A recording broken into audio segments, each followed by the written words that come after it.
c'est un coup dur. On suivi une rééducation, on va dire, assez intensive. J'aime mes joueurs, c'est plutôt du donnant-donnant. On était tous très heureux, très contents.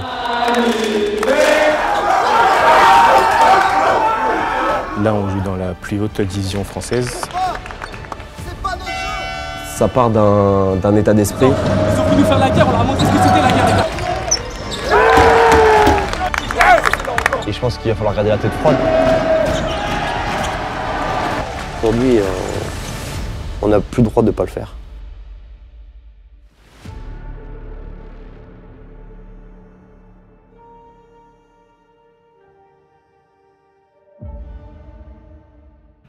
Ça va?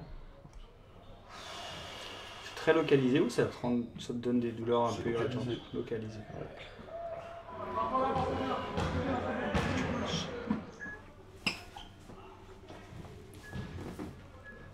Aussi. Oh. Ouais, c'est vraiment ça.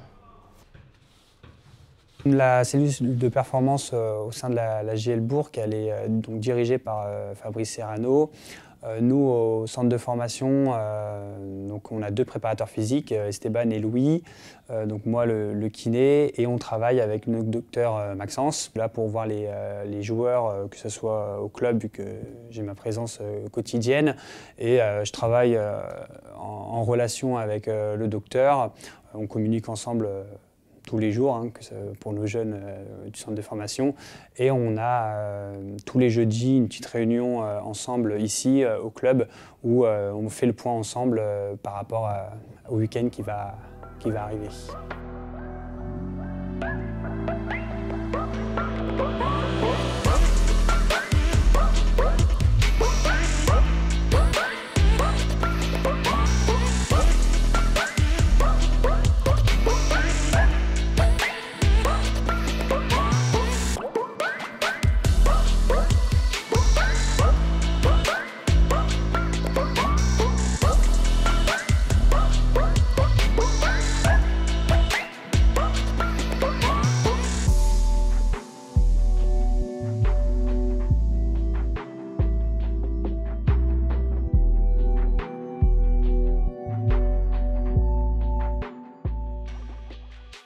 J'ai très mal vécu parce que c'est un coup dur. C'est une année qui est un peu charnière au niveau personnel. C'est une année où on essaye peut-être de sortir dans le monde pro. Donc il faut pas faire de... Voilà, il faut se montrer aussi tout en restant juste et pas être pensé qu'à sa pomme. Les entorses de cheville plusieurs fois sur la même cheville, c'est chiant quoi, parce qu'on fait toute une rééduque et c'est des blessures un peu bêtes où on retombe sur un pied, ou on n'y peut rien quoi en fait. C'est la fatigue ou quoi, je pense pas que ça joue beaucoup, c'est surtout la malchance je pense. Et surtout à des moments où voilà, c'est des matchs où peut-être on est un peu devant, mais on a une super équipe, et je pense aussi un gros big up à Anaïs pour le soutien moral. Et voilà, donc je pense que tout ça mis bout à bout, ça va beaucoup mieux, et là je suis au top. Le truc de la mononucléose, c'est vraiment pas facile.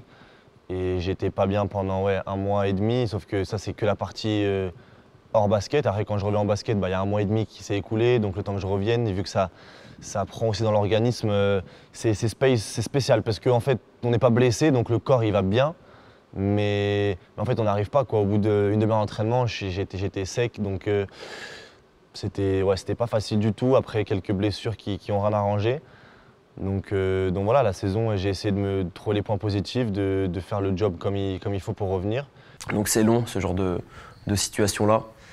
Et voilà, on n'est pas pressé, on a moins d'enjeux, on va dire, que les équipes professionnelles.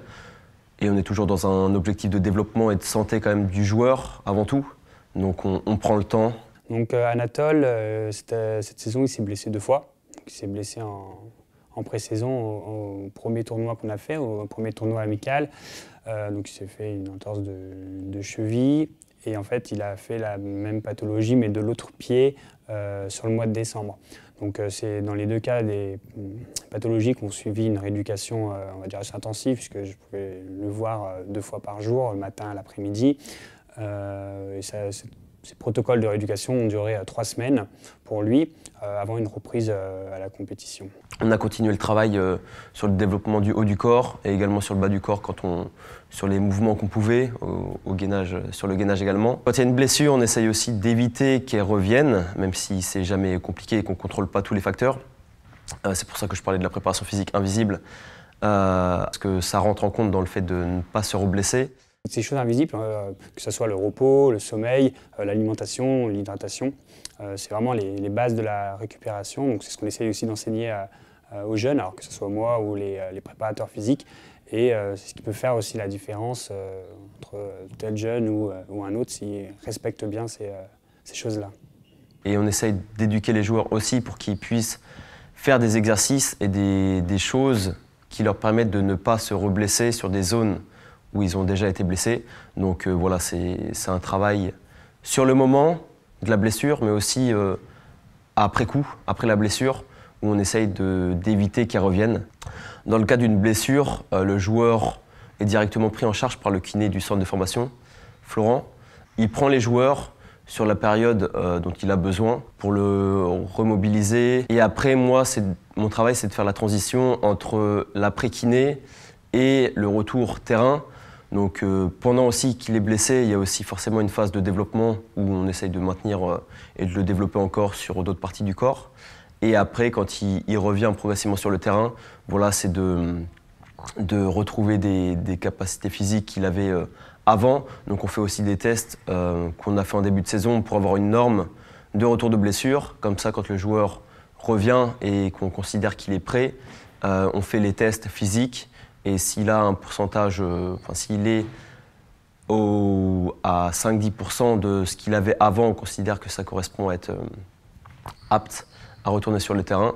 Donc il peut reprendre les entraînements classiquement.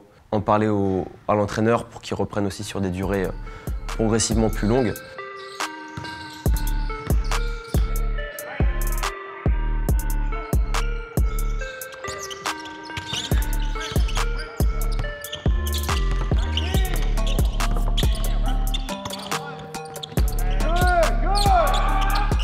J'avais voulu faire une licence à distance, mais franchement, j'arrivais pas à joindre les deux bouts. Donc, on double tous les entraînements. Donc, quand les pros entraînements le matin, on reste avec eux jusqu'à très tard. Après, on doit rentrer vite et revenir pour l'entraînement espoir. Et en fait, c'est des intensités toujours très très élevées. Ou quand on reste pour faire le match des pros, quand on fait des déplacements avec les pros aussi, c'est tout plein de choses qu'il faut prendre en compte.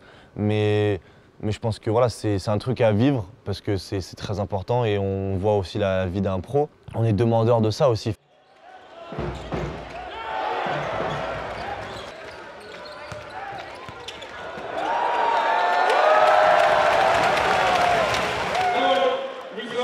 Léon qui vont les jeter à nos adversaires. C'est parti. 2, 3. Joyeux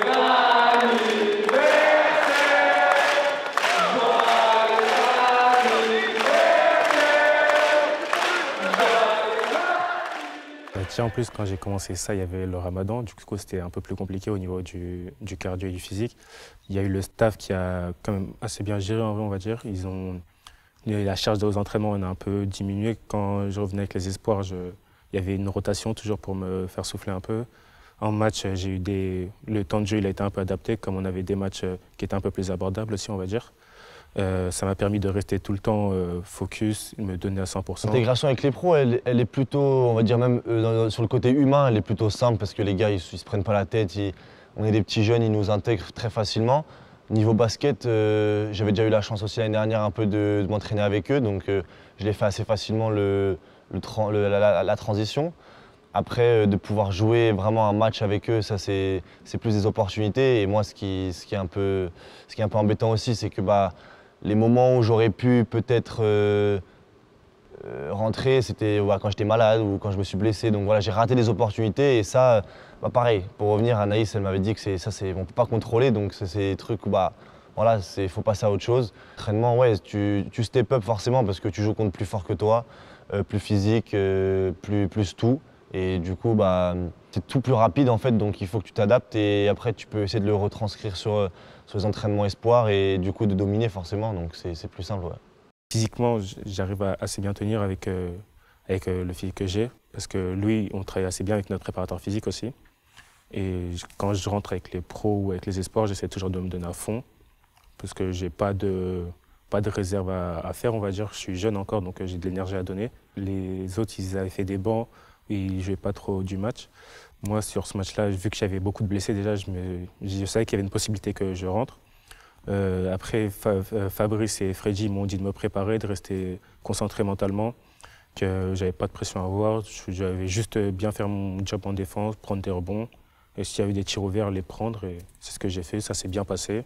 On a gagné un match sur 2 et franchement, ça s'est bien passé. On rentre sur le terrain, on se dit, ça y est, on y est. Là, on joue dans la plus haute division française. C'est notre moment, on essaie de profiter du mieux possible sur le terrain. On se donne à fond, on prend du plaisir à jouer. Et à la fin du match, quand il y a tous les supporters et tout ça, après qu'on voit tous les supporters, ça fait plaisir franchement. Et c'est là où on ressent vraiment le plaisir d'avoir joué. Et bah, c'est un moment incroyable, je vais pas mentir. C'est quand il y a Arafat qui annonce ton prénom, tu rentres, les gens ils voient, enfin, ils savent, voilà, c'est le petit jeune, ils donnent de l'amour en vrai, tu vois, ils sont là et tu t'entends un peu de bruit, même si tu as un peu une bulle autour et c'est impressionnant ça quand tu rentres. Quand tu es sur le banc, on t'entend tout et dès que tu rentres, en fait, tu as une sorte de truc où tu entends moins. J'avais échangé avec lui après le match, avec Jordan. Ça se voyait qu'il voulait me donner la balle pour que je marque, tu vois. Et après, on a échangé vite fait. Il m'a dit bah, voilà, que je le méritais, que voilà, c'est un petit jeune qui rentre, c'est pas pour que c'est pour lui, donc c'est son moment un peu, tu vois.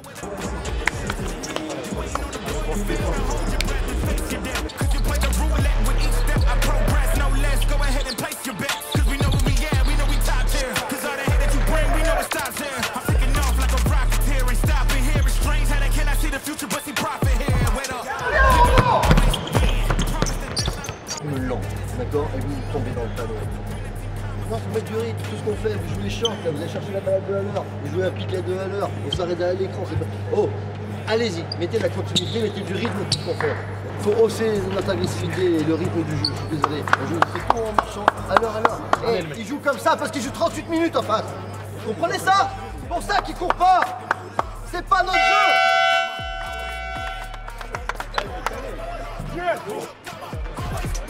We already know that we the coldest. Watch me heat it up, let me focus. I'm going toe to toe with foes, I know they notice. I kick in doors, they only hope for closing. Why?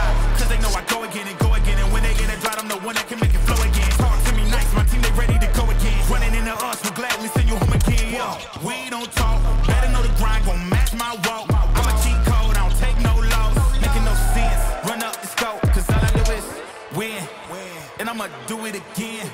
Watch me win. Then watch me do it again.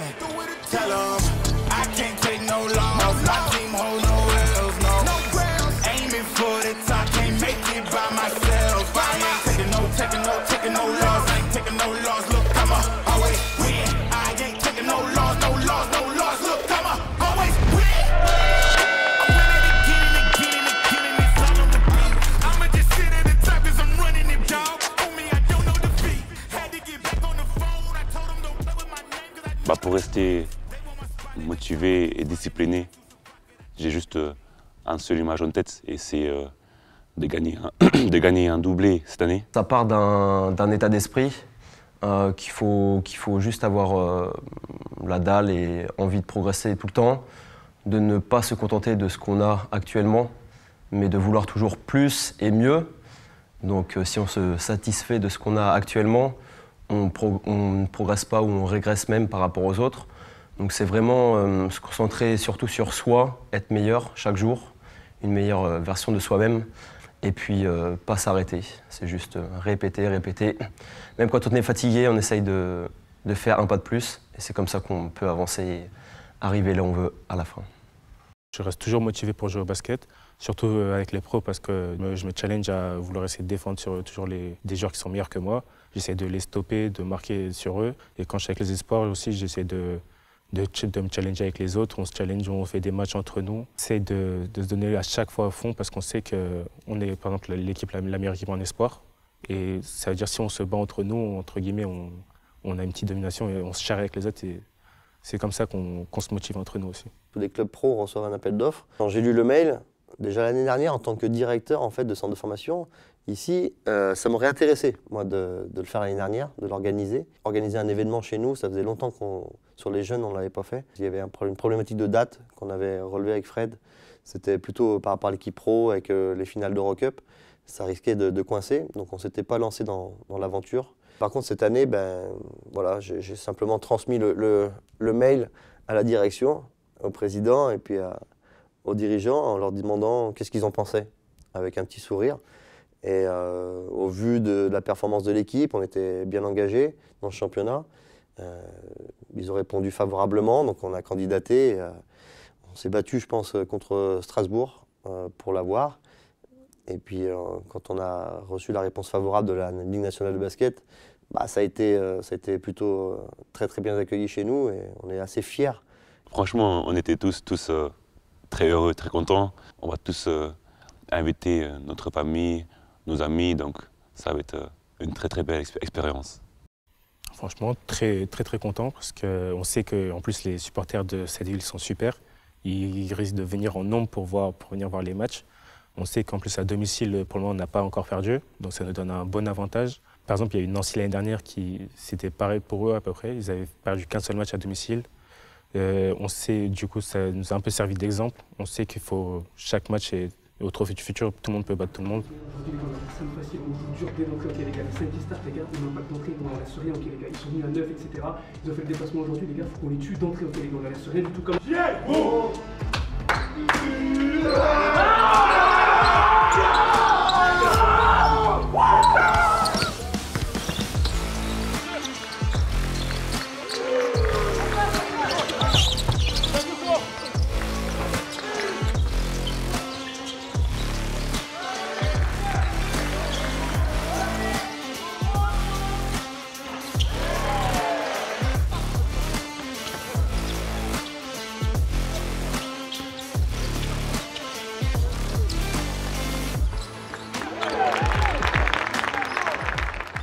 Pour nous recentrer, il y a eu une petite séance collective avec la psychologue qui est Anaïs. On s'est dit, on parlait des objectifs qu'on voulait se mettre, comment bien entrer dans le match, si quand on était fatigué, comment bien se reconcentrer sur le match. Et je pense que ça a pu bien nous aider, ça aussi. Voilà, elle me disait des trucs simples, en fait c'est tout bête, hein, mais c'est des trucs vraiment se concentrer sur soi, vivre l'instant présent, pas voir plus loin, quoi, parce que déjà que ça allait pas, j'arrivais pas à tenir 1h30 d'entraînement, fallait pas que je commence à me dire dans 3 semaines qu'est-ce que je vais faire, dans un mois je vais être où, voilà, c'est jour après jour de revenir à l'entraînement bien récupéré. On ne sait pas si ça deviendra tous des très bons joueurs, des excellents joueurs, des joueurs professionnels. Mais si déjà ça devient des bons gars, ça sera déjà bien. Donc c'est vrai qu'on a une part d'éducateurs. Après, les qualités premières, je pense que, en ce qui me concerne en tout cas, c'est que je suis assez près des joueurs. Moi, j'aime mes joueurs. Je suis assez bienveillant. J'aime les sentir bien, voilà, dans leur tête. Donc c'est vrai qu'on passe pas mal de temps à échanger, à discuter de manière informelle, hein, entre la salle du muscu, la salle d'entraînement. Mais j'aime m'intéresser à mes joueurs, le côté bienveillant, le côté aimer ses joueurs. Je ne suis pas du tout militaire, c'est plutôt du donnant-donnant, beaucoup de confiance. Faire avec son caractère, avec sa manière d'appréhender les choses, mais rester soi-même. Et voilà, ça c'est ma manière de fonctionner avec eux depuis déjà plusieurs années. La pression, elle vient au moment de jouer et ça ne sert à rien d'en rajouter. C'est-à-dire qu'on a tous un peu la pression à un moment donné quand le match arrive. Mais je pense que c'est du bon stress, c'est de la bonne pression. Parce qu'il va y avoir aussi des attentes pour les joueurs, pour les coachs. Donc il faut vraiment garder la tête froide. Pas trop changer les habitudes.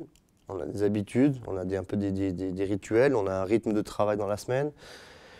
Voilà, c'est déjà de les laisser un peu dans leur routine, pas dans le sens péjoratif, mais dans ce qu'ils savent faire, ce qu'ils aiment faire aussi.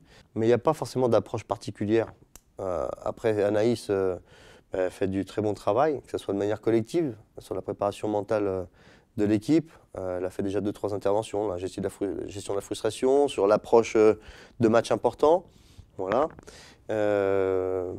Sur des choses aussi complètement individuelles, des gens qui ont besoin de travailler avec Anaïs.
scores de plus de 85 points de moyenne.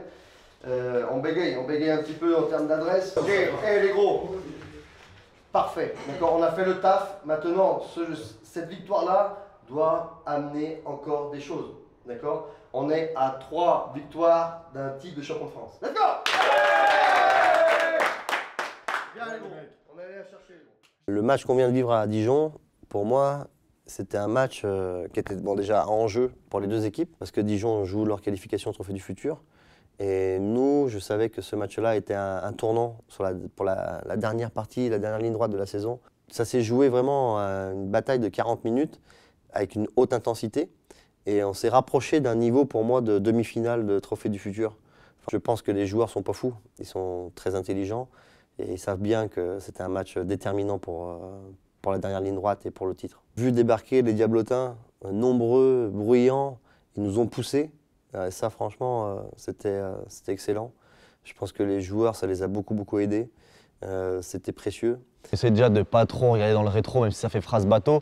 On essaie de ne pas trop regarder derrière nous, même si forcément on regarde ce qu'ils font pour voir la marge un peu qu'on a. Mais on essaie voilà, de ne pas prendre en compte cette marge et pas dire oh, bah, c'est bon, ils ont perdu. Bon, bah, on se garde. Voilà, on peut se dire qu'on peut perdre en fait. On n'est pas du tout comme ça. Et comme tu as dit, voilà, il y a des blessés en ce moment. Et je pense qu'il va falloir garder la tête froide. Mais déjà, les blessés, on a fait avec depuis le début. Enfin, on a rarement joué tout le temps ensemble. Et je crois qu'à chaque fois qu'on a été au complet, on n'a jamais perdu en fait déjà. Donc ça, c'est une force. Ce piège-là, ça aurait été une erreur de tomber dedans. Voilà, je pense que la première chose, c'est rester vraiment focalisé sur nous. Alors bien sûr que dès qu'on avait fini le match, on allait voir les résultats des autres équipes. Et ça m'est arrivé souvent, à peine le match fini pour nous, de regarder les matchs en direct, notamment les matchs de Cholet, Le Mans. Et puis non, voilà, ça veut dire qu'il y a toutes les bonnes équipes. Dans une saison, c'est dur de rester au top. Et que chacun traverse un peu des moments compliqués à gérer. Voilà, des absences, des joueurs qui sont pris avec les pros, des malades, tout ça. Enfin, c'est les aléas d'une équipe. Hein. Mais c'est vrai que nous, pour l'instant, on est resté assez stable, assez régulier.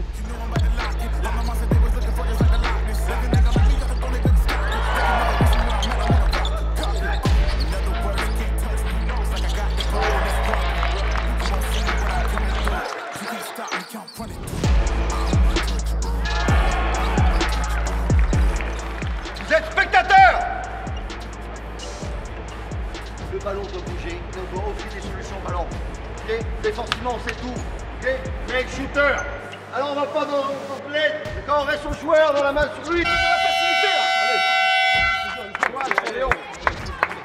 Bon.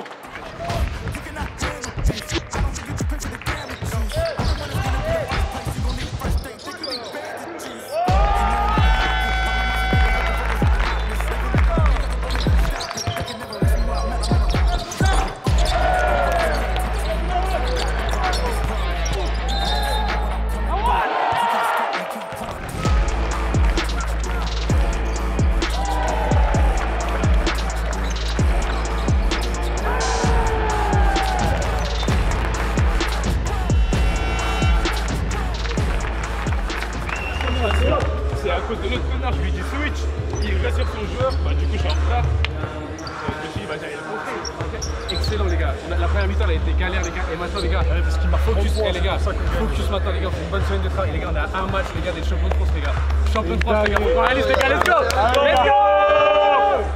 Let's go! On se retrouve là aujourd'hui, on a les cartes dans les mains.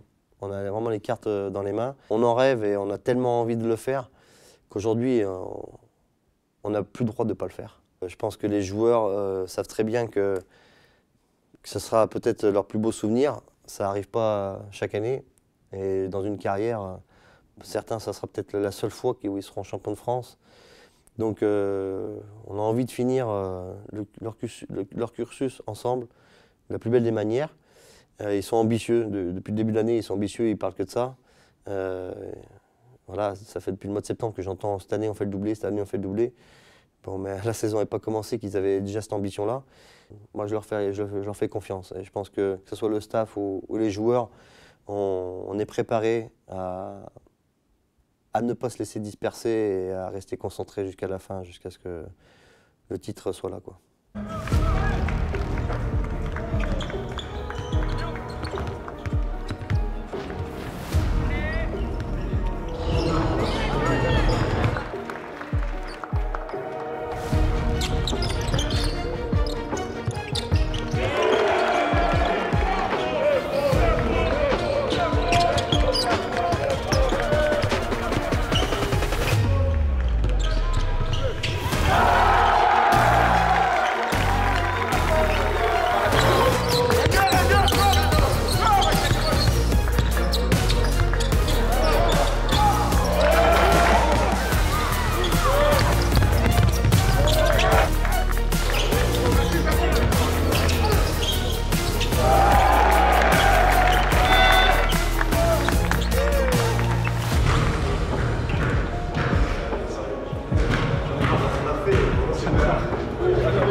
posez, coupez fort.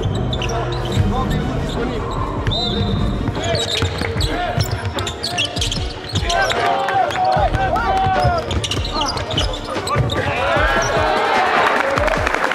Il faut que tu ralentisses un peu plus tôt. Pour ensuite les tunes. Okay. Le mec corner là, d'accord? Prêt à tirer ici. Ok? Qualité dans les écrans. Si c'est pas possible, tu vois, tu te lances pas dans n'importe quoi. Okay.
Allez la com!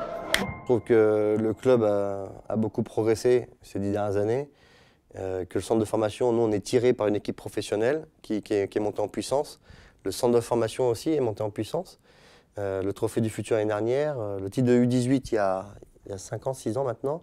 Donc je trouve qu'il y a une très belle dynamique au sein du club. Je pense que tout le monde y attache de l'importance au centre de formation. Du président aux salariés, aux collaborateurs, à tout le monde. Donc ça, c'est plutôt très plaisant. Le centre de formation a pris une autre dimension. Maintenant, on a notre propre logement chez les U18. On a un staff qui s'est structuré. On a un président qui est là à tous les matchs à domicile des espoirs. Et ça, je pense que c'est très révélateur. Le club vit bien. Je pense que le centre de formation est un maillon important.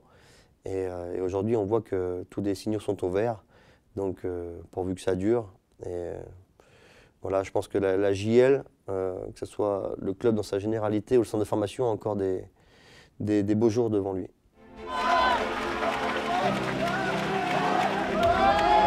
Tous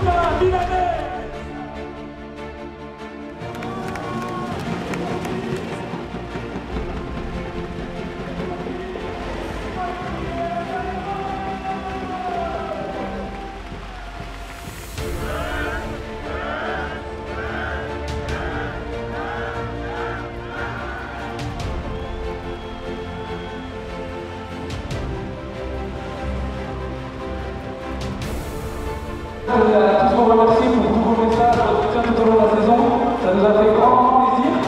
Et personnellement, je voudrais remercier les gars pour la saison exceptionnelle qu'on a vécue.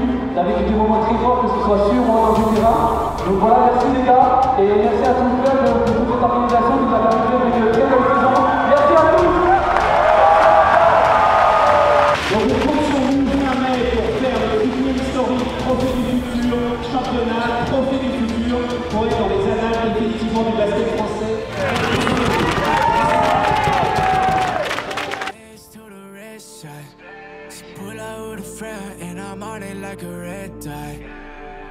Got my sights on a headshot. Yeah, shit, she got a man and a leg drop. Both sides, we still both know, yes, both sides. Trying to change the light. Nah, he's stupid.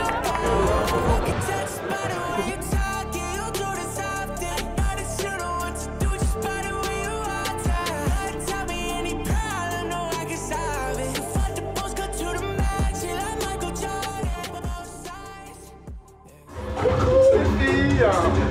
On couper ça, Alexia. Numéro